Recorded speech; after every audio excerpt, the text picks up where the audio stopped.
గుండె నిండా గుడిగంటలు సీరియల్ బుధవారం ఎపిసోడ్లో ఇన్నాళ్లుగా రోహిణి దాచిపెట్టిన అతిపెద్ద అబద్ధం బయటపడడంతో సీరియల్ కథ ఆసక్తికర మలుపు తిరుగుతుంది.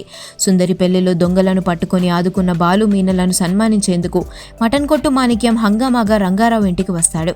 అయితే రోహిణి గతంలో మలేషియా మామయ్యగా పరిచయం చేసిన వ్యక్తి ఇతడే అని గుర్తుపట్టిన బాలు మీనలు అతన్ని ఆట పట్టిస్తూ బలవంతంగా తమ ఇంటికి తీసుకెళ్తారు.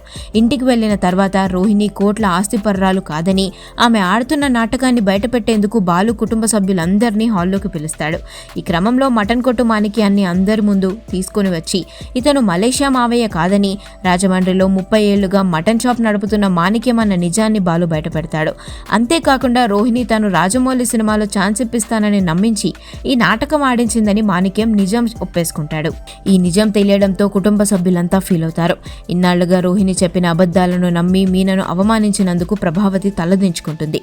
కన్నీళ్లు పెట్టుకున్న సత్యం రోహిణిని నిలదీస్తాడు. మోసపోయానని గ్రహించిన మనోజ్ తీవ్ర ఆవేదన చెందుతాడు. అయినా సరే రోహిణి మాత్రం నేనేం తప్పు చేయలేదని సమర్థించుకోవడంతో తీవ్ర ఆగ్రహానికి గురైన ప్రభావతి ఆమె చెంప చెల్లుమనిపిస్తుంది. రోహిణి అసలు రంగు బయటపడడంతో ఎపిసోడ్ తీవ్ర ఉత్కంఠ మధ్య ముగుస్తుంది.